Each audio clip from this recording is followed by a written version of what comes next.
I want to talk about this because I thought it was fake until I went on the CIA.gov and found it. Here we go. And I was like, what am I looking at? Okay, so we've talked about before Project Stargate. Yes. Remember? Yep. That's the remote viewing. Yes. Well, apparently, so Project Stargate was started in the 70s, 1970s. In 1985, they started a new project called Project Sunstreak, which sounds pretty similar to Stargate, except they did more like obscure things for remote viewing. So some instances would be like they had remote viewers within Project Sunstreak that would do drug busts all over the world. And there was one guy who was 50% effective. So he would just sit in a room and they'd give him a map and he's like, they're going to be here, here, here. 50% of the time he was always right with big drug busts. That's nuts. But there was one that I said, this has to be a joke, not a joke. This was a real mission in Project Stargate. And this is a CIA government document. yes. Okay. And I have the document right here. It's on CIA.gov. This was training target 0209 is the Ark of the Covenant. What? What are they doing with it? On December 5th, 1988, this one man, for his training exercise, was to find the Ark of the Covenant. And what he wrote was bone chilling. What he saw. Antarctica. Okay, no. Pyramids. I'm just going to read what he said. Yeah. It's not that long. Directly from .gov. Yeah. So this is the official, his, what do you call it? Debrief. Or he was viewer number 032. So viewer 32. Like 001. Yeah. 007, whatever. Not as cool, but yeah. Yeah. I'm 032. 0032. This is what he said about the Ark of the Covenant. Target is in a container. This container has another container inside of it. The target is fashioned of wood, gold, and silver. The target is similar in shape to AOL, which I don't know what that means, a coffin, and is decorated with seraphim. See sketch, page 16. So they're describing it. Yeah. Got so it. he's viewing it, and they're writing down. The target is located somewhere in the Middle East, as the language spoken by individuals present seemed to be Arabic. Visuals of surrounding buildings indicated the presence of a mosque, domes, ? See page 12. Individuals in the area were clothed in virtually all white, had black hair and dark eyes. One figure I homed in on wore a mustache. There's just the one guy. Can't trust him. It's probably named Keith. My stepdad's up to no good. The target is hidden underground. Dark and wet were all aspects of the location of the target. The purpose of the target is to bring people together. See page 16. It has something to do with ceremony, memory, homage, and the resurrection. What? There is an aspect of spirituality, information, lessons, and historical knowledge far beyond what we know. The target, this is the part. The target, being the Ark of the Covenant, is protected by entities. See page 14.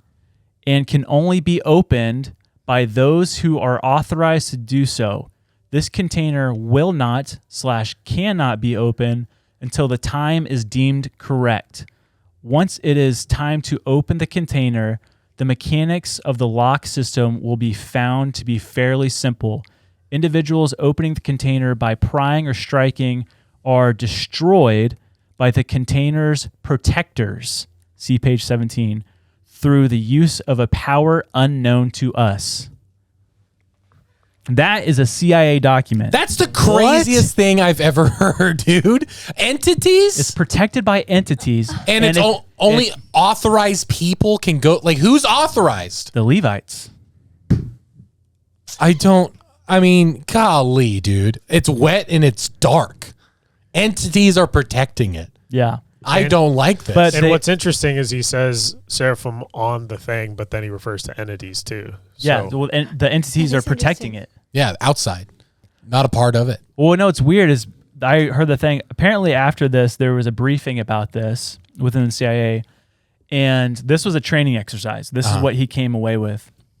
But the man knew nothing. He did not know how to speak Arabic. He knew nothing of the Middle East. Yeah. And so they're saying a lot of the pictures that he drew and whatnot, and the words that he said, lined up a lot with Ethiopia, because they have a Wow. very Middle Eastern architect or buildings and stuff.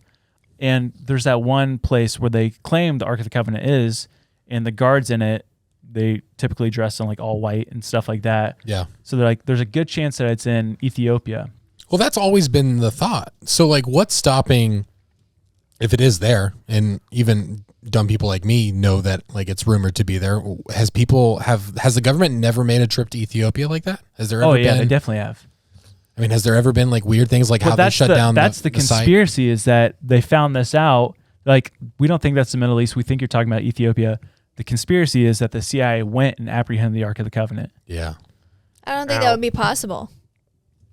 Who's to now, say? just throwing this out there, that is the same year that they were filming and cutting Indiana Jones. Yes. He might have gotten to a screening room. Could you imagine? They're just filming. Yeah. There was cameras there as well. Steven Just Spielberg. I didn't saw. understand what CGI was. Just so I can make no mistake, you're saying that this person acquired this knowledge through using one of those, like, basically like beaming a visual. Yeah. I'll actually. With I think show- they had one in the Vatican, right? That's what we learned about it. Like the guy, he could like time travel almost. Yeah. Yeah. So this is the official handbook of Project Stargate. Okay. And Sunstreak. psychoenergetics is what it's called. Remote viewing, RV, the ability to describe remote areas or conceal data via unknown mental process, remote action, ability to influence physical or biological systems via undefined physical mechanisms. It's Stranger not- Things for real. This sounds like Yeah. the Gate program. Yeah. Like this is how they were figuring out who could do the remote viewing. Yeah. Yeah. Because they're having people like literally trying to like move things with their mind and stuff like that. But I have the documents. We can put them in the description. Yeah, send them. But Yeah, there's that'd be great. one, the drug bust one I have. And then there's one they talked about. They went to this area and they described these buildings, and he drew a topographical view of these buildings. You can kind of see like that Yeah. over there. It's sideways, but they said that these armed men pull out this thing out of the this warehouse, and he talked about how like it was so shiny and like the lights reflected off it weird. There was no seams on it. And the picture he drew, let me just take a screenshot because it's annoying that it's the pictures that he drew look like a UFO. Oh, weird. Like this. Yeah. So that's Little saucer, dude. Oh, that's weird. yeah. But That's I want to strange, do man. more. I want to look into the Sunstreak more because it's like that's insane. I hate that. Yeah. And they probably think these things are just going to get buried, right? Or is it just one of those things? It was declassified in 2000. Yeah. So But these were actual programs the CIA was running. It's not like for years they learned about it and they're just putting it in there for archive purposes. Like they were doing this. They were the ones running it. And I read a couple of the documents, and they talked about like what was it? I think the Project Sunstreak, its location was in Los Alamos, and they said that there was the people on the board. Maybe it wasn't at Los Alamos, but there's the chief director of nuclear whatever from Los Alamos was one of the directors of Starstreak, and like just like and there's a Harvard professor and like just these people that were like really high up. Yeah. Man. So do with that what you will. That is I thought that was wacky. crazy. It just makes me trust Wacky. them even more now. That's a crazy story, dude. Yeah.